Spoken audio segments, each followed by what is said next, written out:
Hello and welcome to Talking Gamers. Just finished Everton 4, West Ham Utd 0. Wayne Rooney's got a hat-trick, including one from his own half. We're away to talk about the game and our feelings, and I've got a feeling it's going to heat up as we discuss the game. I think the emotions are going to get stronger and stronger. Let's talk about the start. Gonzo's first 15 minutes, two nervous sides trying to play football or not really playing football, just booting at each other from one end of the pitch to the other. Yeah, I thought Everton were actually looking for the draw initially, and so they realised how bad we were. But Tom, 60 minutes in, West Ham did what they do best. Penalty. Well, was that a penalty for you? Bobbled about. Calvert-Lewin went round Joe Hart. Joe Hart's fingertips touched the ball. Is that a pen for you, or is it not? Oh, it's such a tough one. I don't think it was a pen. I think it was soft. I agree with what Robbie Savage said on commentary. I don't think, where's Joe Hart got to go? He did get his fingers to the ball first. I equally understand Calvert-Lewin's point, where's he got to go at the same time? I don't think it was a penalty. I just think it was incredibly soft from the referee. Gonzo, do you agree with that, or do you think it was a pen? Whether it was or whether it wasn't, I just think if Joe Hart did touch him, and I don't know if he did, did touch the ball, the touch was so minute that I couldn't see it after 3 or 4 replays, and it was so minute the referee never would have seen it. What did look like it did happen, though, it looked like he didn't get the ball when he got the geezer, and you can understand why the referee's given it. Yeah, I agree with you, Gonzo. Real time, there's no way the ref can't say that's not a pen. He has to give that. Wayne Rooney, Joe Hart saves it, heads in the rebound, 1-0. Then they make it 2-0 on the 28th minute. But Gonzo, what happened to us? I mean, that first half was just shit. It's just everything, all the promise that we'd shown in the last game seemed to be gone. We didn't have control of midfield. We didn't even seem to be really fighting for it. I think I was running round a lot, but he again seemed isolated in the way that Carroll was. It was like watching a car crash in slow motion, actually, for that in that first half. I'm still trying to put my finger on it, but I see exactly what we did do. We gave them confidence. We gave a team low on confidence, possibly the worst team in the league. We showed them that we are worse than them, and we just allowed them to flourish and grow into the game. With I mean, you always say, "Show me a goal, and I'll show you a mistake," and I'm sure that there were mistakes in that second goal. They were all sort of standing around like statues. I think it took a slight deflection as it came across. Would that have been mitigation? But it was so lacking in any fight. I don't know where it had all gone from the last game.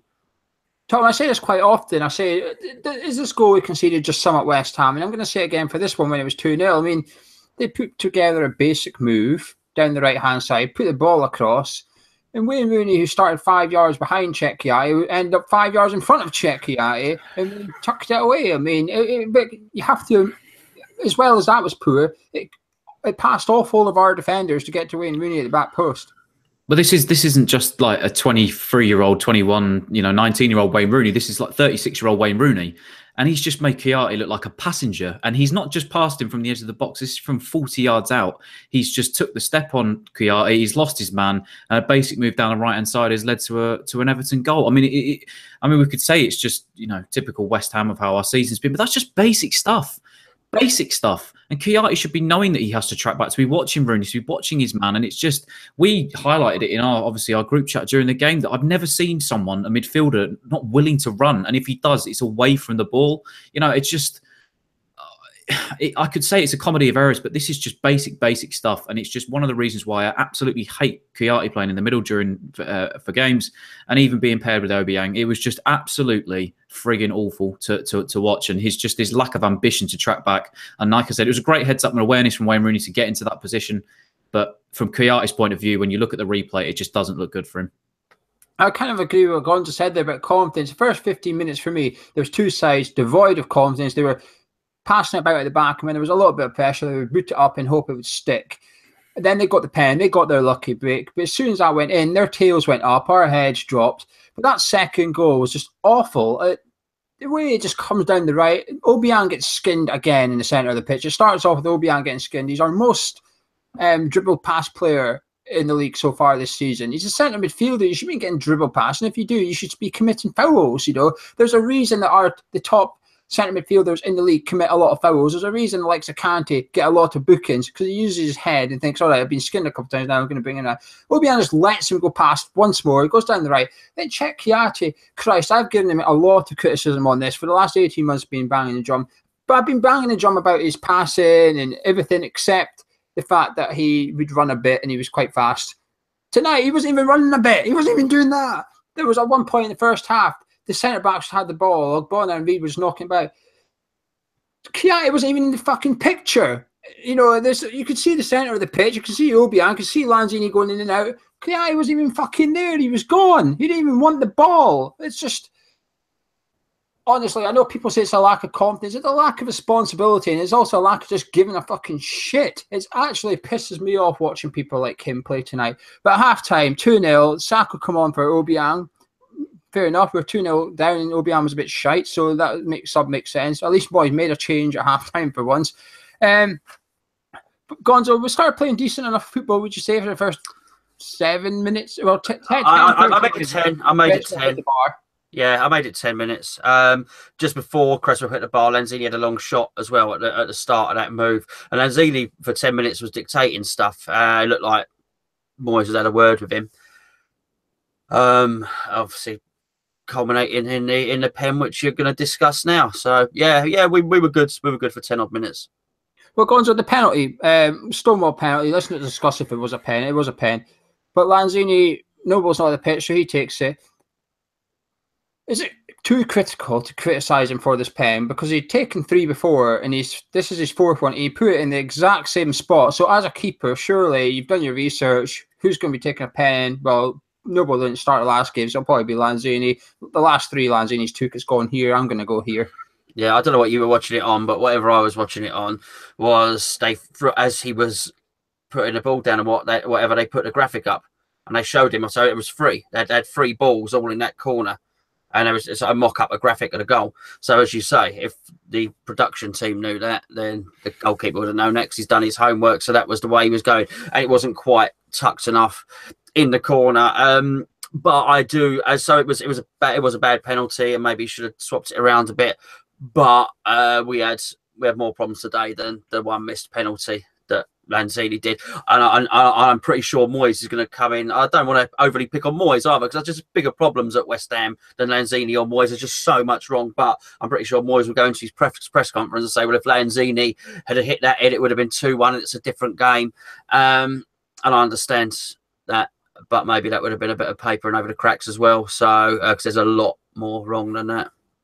What about yourself, Tom? I mean, that first 10, 15 minutes of the second half, did you think we were coming back into it? Arguably, if we scored the pen, we would have. Or is that bit? Does it sort of say that Moyes got his team wrong? The fact that we come out in the second half with Lanzini in a deeper role, Ayew now is what is, I think, his best position. Then we had an actual striker on ahead of him because Carroll was injured. Do you think Moyes got it wrong? Well, obviously, looking at that, you would say yes, he did. Based on the team sheet and based on the way that the team was set up, we all know that his best position is in behind the striker for Ayew, and he just looked completely isolated in that first half. He couldn't get anything in. I didn't even hardly see him touch the ball. He wasn't involved in any attacks. We didn't have a shot on goal in the first half. And obviously, you make that change. You bring Lanzini a bit deeper to come and affect the play a lot sooner. And having a recognised striker up there, it changed instantly. And if he can see that from half time, I don't know why he's not started that, tonight. I know we've all had our bugbears with Sacco and the way he's been in the past few months, but if isolating Ayew up top is going to cause those problems and it's not going to give us the service or the potential play that we need, it frustrates me seeing like we could have, potentially used that team for the first half and we could have started in that manner from the first whistle. So at that point, it's already 2-0. The balls are going to have to be to the wall to get back into the game. And ultimately, that Lanzini penalty miss has completely changed the complexion of the game. And obviously, we would have probably got back into it at 2-1. 66 minutes.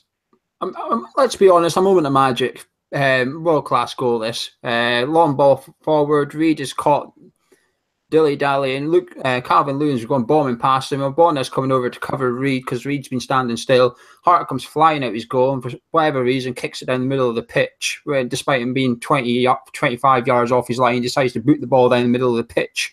Tom, world-class goal, but is it too harsh to lay the blame at Joe Hart? Or world-class goal, obviously, if for anyone that hasn't seen it, it's to have that much accuracy and just to drill the ball the way he did was just it was unreal. Great strike, and I'm pretty sure he'd probably be the only player in Premier League history to score 2 halfway line goals against one club. You know, it's the typical nature of it is just ridiculous. But I mean, you can partially lay the blame on Hart, because obviously, if you can see where your position is and you've already got 2 men running at the ball, you probably just want to get it out into touch. Obviously, if he gets a better connection on it, it goes down the field. It's just one of those 50-50 things. And the way that we're going at the minute, it was bound to happen. But don't take nothing away from Rooney. That was an unbelievable strike, and probably going to be goal of the season. 77 minutes, Winston Reid went off injured, or he decided he couldn't be arsed anymore and pretended he had an injury. Make up your own mind, and I'm sure we'll find out sooner or later. On come the young Declan Rice. His immediate job was to mark Ashley Williams in a corner. He started by doing that, but unfortunately, Michael Antonio, the other substitute, decided to step into his way and block him off completely, giving Ashley Williams a relatively free header. The guy who's had the mickey taken out of him for on Sunday, letting Charlie Austin score 2 headers, scored a header against us. Gonzo, I mean, I think we'd all given up by this point. I think we were all laughing rather than anything, but fucking hell, come on. I mean, yeah, you've described it perfectly. I think you can take any goal in isolation, and yeah, Antonio got in the way. Felt sorry for Rice coming on to that, actually, but they're not goals in isolation. There's 4-0 at. We made the worst, and obviously everyone's going to put their comments. I know we're the worst team in the league. Okay, I know that. But for the sake of the comment here, we made the worst team in the league look like Barcelona tonight. And with that Allardyce looking on as well with his smug grin, and honestly, it couldn't be worse, really, in that sense. So I guess the question is, how many of Man City going to put past us? Because that one's up next. They've just got a very, very late winner. I don't know if you saw it as we were loading up. Raheem Sterling, I think, got a winner in injury time, or bang on the 95th minute. So we got that to look forward to. I don't know what he's going to do. I really don't. I don't know what he's going to do. I don't know what we're going to do. But the one thing is clear, is we are the worst team in the league. We've played a lot of the teams that normally we would expect to beat. Actually, anyone can beat us, and worrying times, really. The stat going into this one was Everton had conceded 2 goals in their last 9 games. Their defence was all at sea. To be fair, the defence didn't even look good tonight. It just didn't get tested. They didn't. That's why it was pissing me off most. Everton didn't even look good. It's just that they wanted it more. It was 50-50. They won. In the first half, as Tom said, we had no shots, and not just on target. We had no shots full stop. There wasn't even any off target. Our tackling, we'd won 50% of them. Like, how can you not win 50% of your tackles? You're literally letting people just dribble past you. Our passing in the Everton's half was 55%. They can't even fucking find a teammate. It's just embarrassing all over the pitch from start to finish. But Gonzo, if I said to you, if I showed you tonight's performance and one from earlier in the season and said which one is a Bilic team, would you have been able to tell me? No, not at all. And that's why I say there are far bigger problems at the club than one player or one manager or anything else. Something is very, very wrong at West Ham, and it's stuff that is wrong on the pitch. He's brought in Stuart Pearce for this one, and I don't know what Alan Irvine, what position he played as a player or whatever, but I mean, clearly you've got Moyes and Stuart Pearce. You've got defenders there that, they can't sort out the defence. We're not threatening or scoring goals. I felt that you hit it spot on, actually. In the second half, we rose a little bit in terms of our performance because we had a proper centre forward on the pitch. The fact that Andy Carroll was out and he chose to play Ayew there, I found very, very disturbing indeed, because actually what you found, the reason Lanzini started to flourish wasn't just because he moved into the middle. He was trying to move into the middle in the first half. It was actually he had somebody who was slightly on his wavelength in Ayew, who was closer to him, and he had a striker who he could sort of try and play passes into and stuff like that. It worries me that it takes something like that. Almost you have to lose your first choice, lose your second choice, and because of that, I'll bring Sacco on at half time, and it looks a little bit better. That worries me. Having said that, I worry about this over-reliance on Carroll. Is he now going to be worried that, is he now going to be waiting for Carroll to come back? So, yes, I think there's a lot of Bilic-esque qualities about the team at the moment, but I just wonder if Moyes has come in and he's thought, crikey, I thought this lot were a lot better than they actually are. Maybe our players are just not very good at all.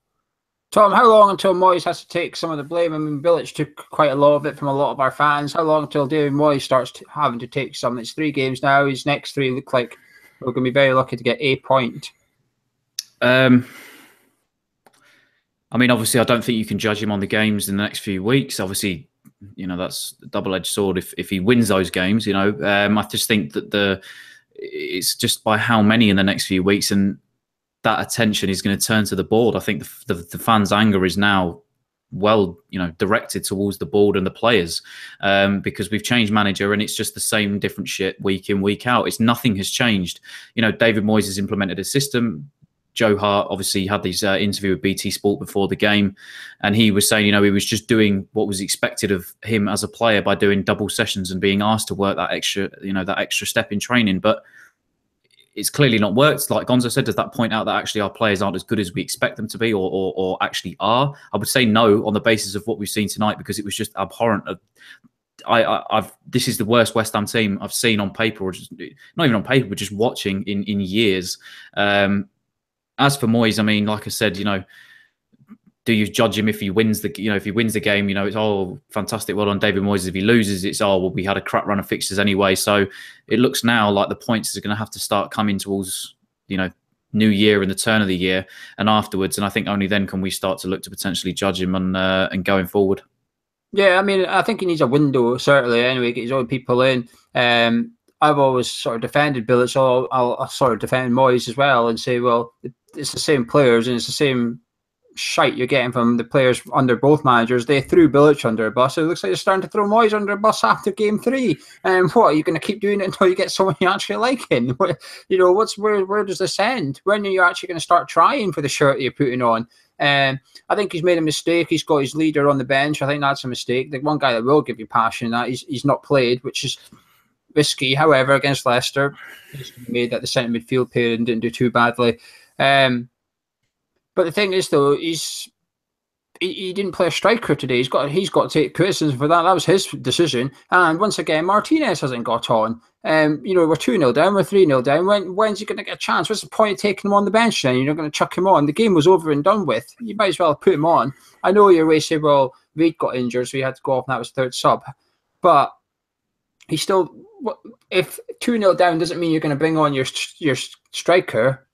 What's the scenario for you to bring that striker on then? What have you got to be losing by to bring him on? But Gonzo, where's it gone wrong tonight? Not just the big picture, tonight. And you can pick out a couple of players and give your analysis on their performance if you like. Well, I'm gonna strive tracks. I think tonight is the big picture, because I tell you what we're suffering from here. We're suffering from the dithering earlier on in the season, the constant ultimatum shifting, when really whoever came in, we knew it at the start of the season. I know obviously some people fancied Bilic more than others, but when that first run happened, many of us were saying, and we're lucky because we got it documented that it was said.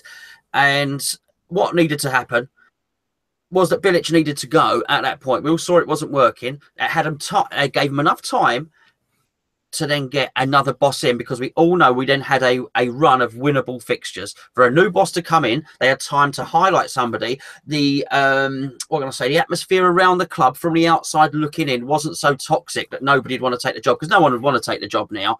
And all those, we kept on moving the goalpost. Oh, he's got 2 more games, he's got 4 more games, he's got this, he's got that, and then we put too much stock in that cup win against Spurs, and all of a sudden all those winnable fixtures are now gone. And now we've got a manager who was nobody's first choice. I don't even think he was the owner's first choice, but he was the only show in town, who's getting 10 grand a week, who's probably on 10%, less than 10% of our top earner, Javier Hernandez, who's on about 135 grand a week. How can you have a boss earning 10% less than the top earner? So now you've got somebody with that little money trying to lead a team. He wasn't your first choice, and now he's got to play Guardiola's Man City and Chelsea and all of these. That's where the problem is. We dithered and we dilly-dallied, and that's where we find ourselves. So what happened today tactically? Probably everything that you just discussed, but highlight a few players. What was Arnautovic doing? Well, where was the Leicester Arnautovic? Who was this one?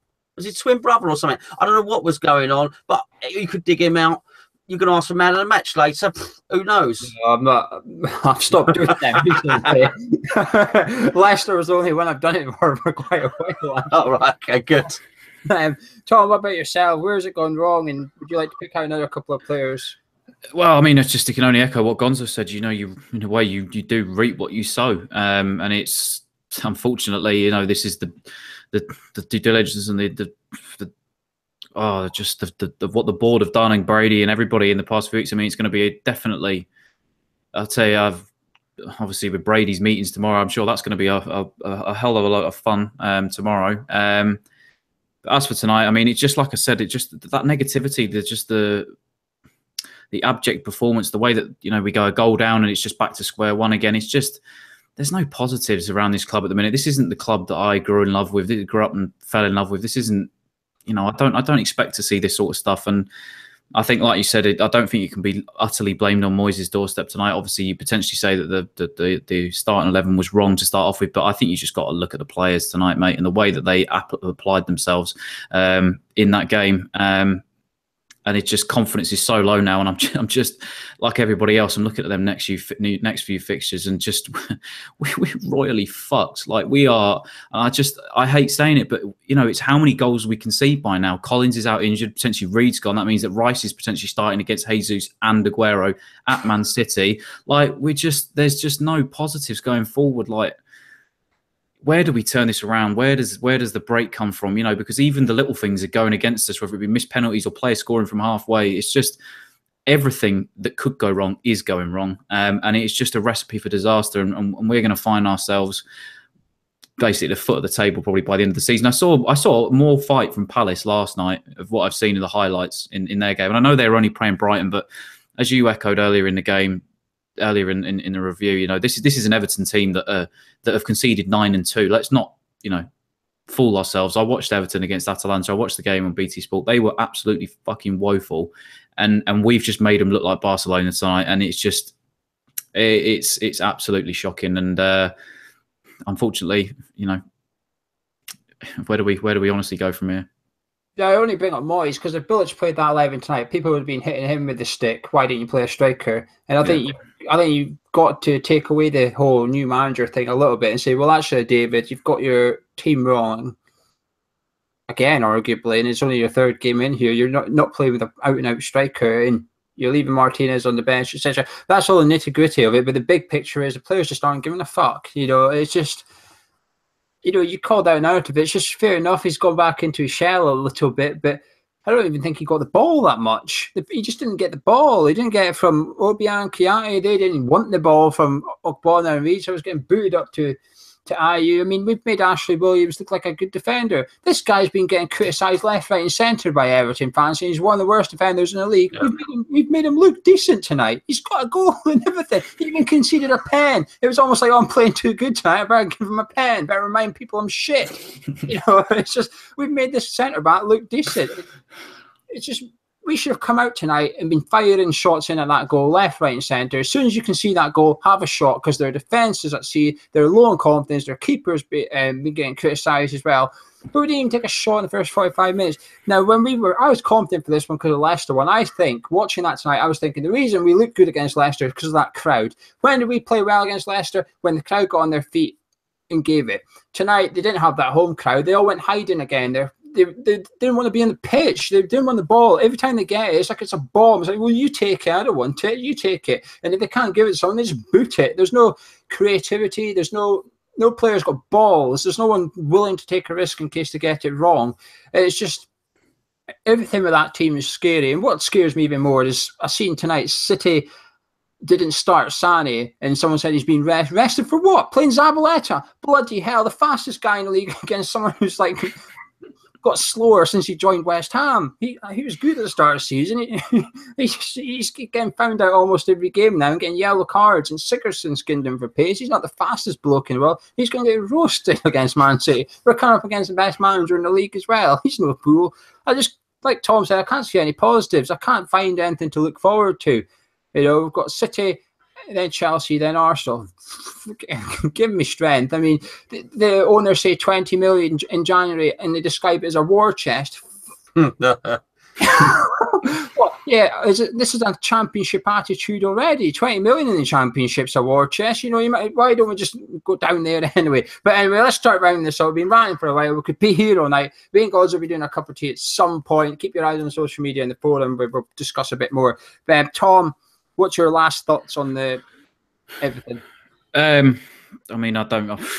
What can we add? What can we add to it? I mean, it's just we go again. I'm sure, you know, we'll obviously, I know a lot of probably, I don't think the three of us can get to City at the weekend, but, you know, we'll all be there supporting at home again next week for Chelsea. You know, when we get battered probably again, you know, we'll be there. So it's just, I don't know, mate. It's do you know what, actually, though, I will say this evening, I think as creativity goes, I think actually Masuaku in that left wing role does look all right. He looks very comfortable on the ball. His touch at times is, you know, his ability to go past players was good, and he did look our only threat really at times, especially in that second half, even sometimes in the first half. But you know, let's not take away from what just an appalling performance it is, and people are going to have to answer. But it's just going to be so frosty for the next few weeks between the relationship between the board and the players. And obviously we haven't had the chance to check social media, but I can only imagine that they are getting absolutely bombarded right now. You could hear the chants.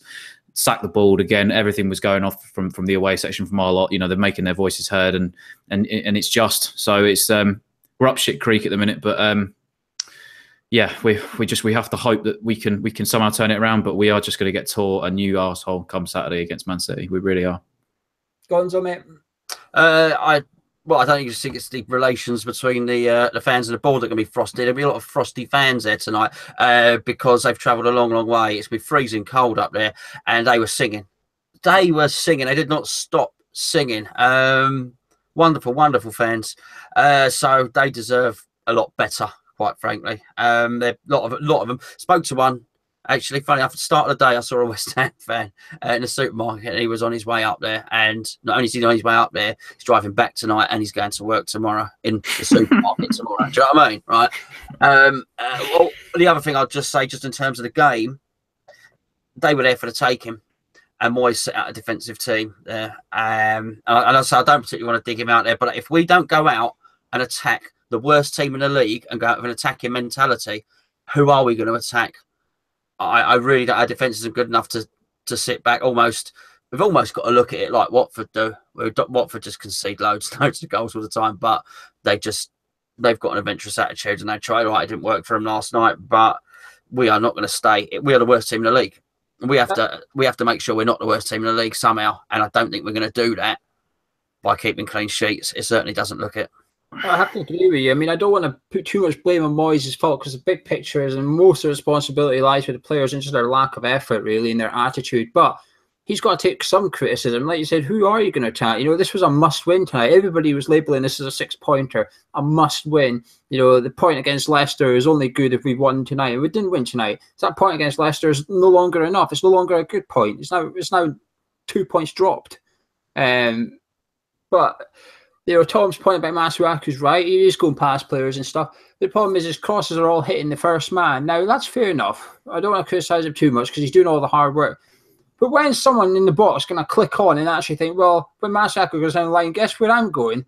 I'm going to head to the front post because that's where the ball's been coming. Well, someone like Hernandez would do that. But this is what we've actually. This is the one thing we've got going for us. We have a natural goal scorer in our team. One of the biggest reasons why teams go down is they can't have anyone to score goals. I've just got a nasty feeling that even when Hernandez is not fit, are we going to be getting the best out of him? Are we going to put him in position and put balls into him where we can actually allow him to score goals? Or is he going to be played wide or a super sub? Is Andy Carroll going to come straight in when he's fit again? Who knows? Who knows? But I think you're absolutely right. Someone needs to cotton on to what some of the other players are doing. There's not enough. It's not just effort. There's not enough thought going into the way they're moving around. just reading the game and communicating with one another, rather than Masuaku should be saying to Ayew and Sako and that, going, listen, lads, you know, get in front of your man, please. You know, I can't. And every time he didn't beat the first man, Pickford was picking out of the box like that. Every time and time again, Pickford was coming out and it's sticking to his hands. So he's probably right to put to the front post, but no one's got the brains to go, well, I'm going to start going to the front post then if that's where the ball's going. They all just keep wandering into the same place. I'm sorry, I know we're going. Other teams score it. Look at the way Vardy sort of scuffed that cross and it stayed on the ground and then they scored a goal, Leicester. And then look what Everton have done today. You know, it's just come along the ground. It's you know, other teams can put a ball into the box and score. I don't know what's going on. Just lack of everything, lack of quality, lack of creativity, lack of balls, lack of responsibility, lack of confidence, lack of attitude, lack of effort, lack of organisation. The list goes on. You know, it's harder to name something that is on the wish list. The worst thing is your joke about Frosty up there tonight is the best part of my day so far. That's something to be honest. I completely forgot he was -1. It wasn't even intentional, but there you go with... oh, stop it, make it end. Right, well, we're ending this review here. Drop a like on the video if you enjoyed it, which is probably unlikely. Yeah, don't give it thumbs down. It's not our fault we lost 4-0. Yeah, let's try a new way. If you're pissed off with West Ham, drop a like on the video. Subscribe to the channel if you're new around here. We've got quite a few videos coming up, actually. We've obviously got our previews. City. We might have a couple of different videos coming up. One to start next week and one maybe this week. Me and Gonzo will try and get a cup of tea in because there's a lot to talk about going on in the West Ham Road off the pitch. So that's what we like to discuss over a cup of tea. That's been Tom, that's been Gonzo, I've been Gio, we've been Hammers Chat, and West Ham United have been relegation candidates. Thank you very much for watching.